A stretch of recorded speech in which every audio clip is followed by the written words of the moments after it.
let's say I gave you the number 3 to look for in this list. Now, it'll be extremely easy for you to find the number 3, I'm sure, because this list is extremely small. But let's say we increase the list size to 100, for example, or 1,000, 10,000, 100,000, and so on. It's going to be harder and harder to find the item that you're looking for in a list. You're going to find it so much more complicated to find the item you're looking for in a list if you're just trying to scan through it with your own eyes. Now, we have to implement some intelligent ways of finding an item in a list, and the way to do that is linear search. Linear search is a super simple searching algorithm that literally looks through a list like a normal person would, for example. So you have one element in a list that you're looking for. Let's call that X. You're looking for X in the list. And let's say you've got the alphabet A to Z. Now, we know X is the third letter from last in the alphabet. So we're gonna have to compare through every item. But the thing about linear search is the list doesn't have to be in order. It could be random. You could have X second in the list and A last. It doesn't matter what order you have it in, because all linear search is comparing the item you're looking for to the first item in the list. So let's say first we've got B. You're gonna compare X to B. If X doesn't match with B, you go to the next item.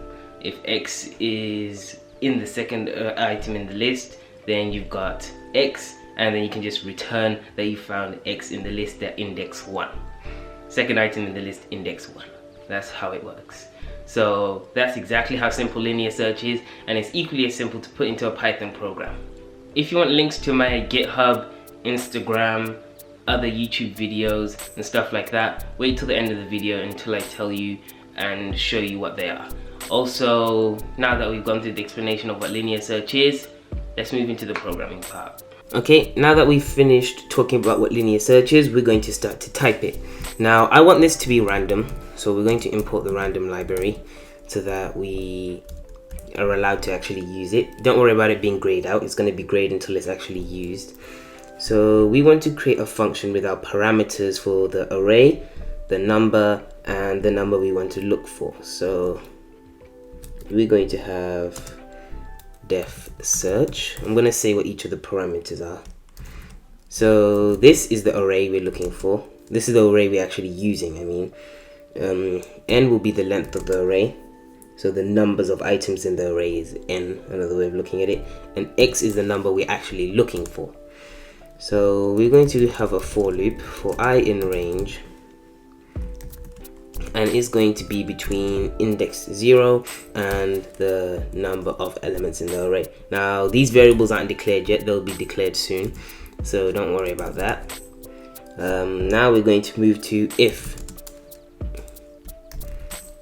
the array index, so we're going to have I, if the array index equals X, which is the number we're actually looking for, then we can just return I, which is the index that we've actually just found. Now you can see how simple that is. What we've done is just got the array, the number we're looking for, and the place it is, and we're just going to loop through it, and if it's found, it returns it. So if we don't find it, we're just going to return -1, which means we basically haven't found it. So now we're going to move to the actual main code that does everything. So we're going to have array is list range 0. Okay, so what we want to do is have a list with a range of 0 to 30. Let me make it 30 because I want to have a sizable amount. Now I'm putting 31 because an index starts at 0, so when you get to your 30th number, that's actually index 29. So if you put 31, they're gonna actually be 30 numbers in there because it starts counting off at 0, if you know what I'm saying. So that's what we're gonna go with. You can count it at the end if you want.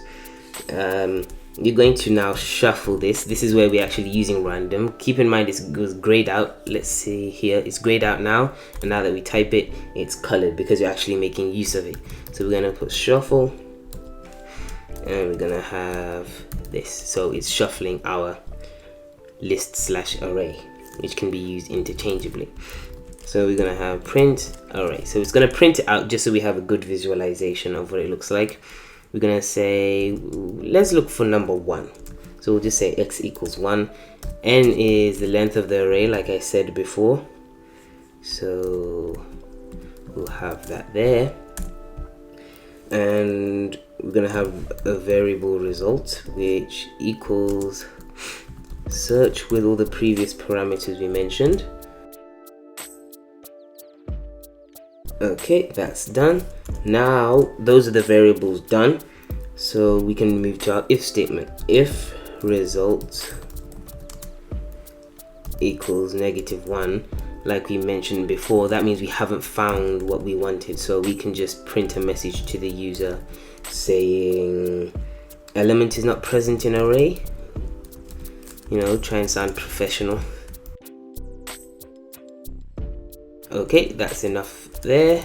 And a message we want to type to the user, if it is, we'll just say element is present at index, and then we'll just show the variable result, and then it'll print whatever it is. So we'll type print, and we have a comma, and then we can just type results, and that's all you need for the program. So just looking through the code, it doesn't look like there are any obvious errors I may have made. I was just checking out here to make sure I have a double equals, which is what you need. It doesn't seem like I misnamed any variables.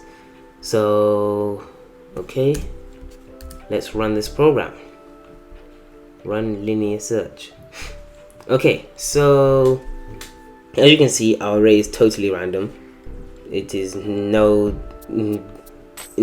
obvious order to me. Element is present at result 21. So we're looking for number 1. Let's go to item 21. So here I found it is there, and that is result 21. Now let's run this again just to show how random it is. Okay, here's one at the bottom left, 28, and the list is in a different order. Let me find one that's close so it's easy to count. Okay, so we've got one here that says elements is present at result 4. 0, 1, 2, 3, 4.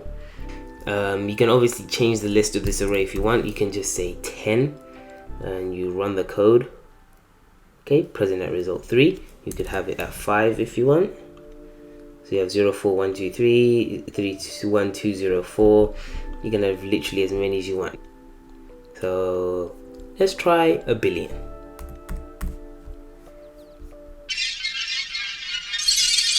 If you like that video, make sure you leave a like and subscribe. Check out my other videos that I've got. I've got playlists of Python programming videos that I'll put in the top of the description below.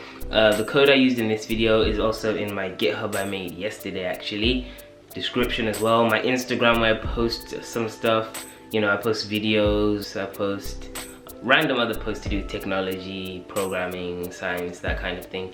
So if you like that, check my Instagram, and yeah, until next time, bye.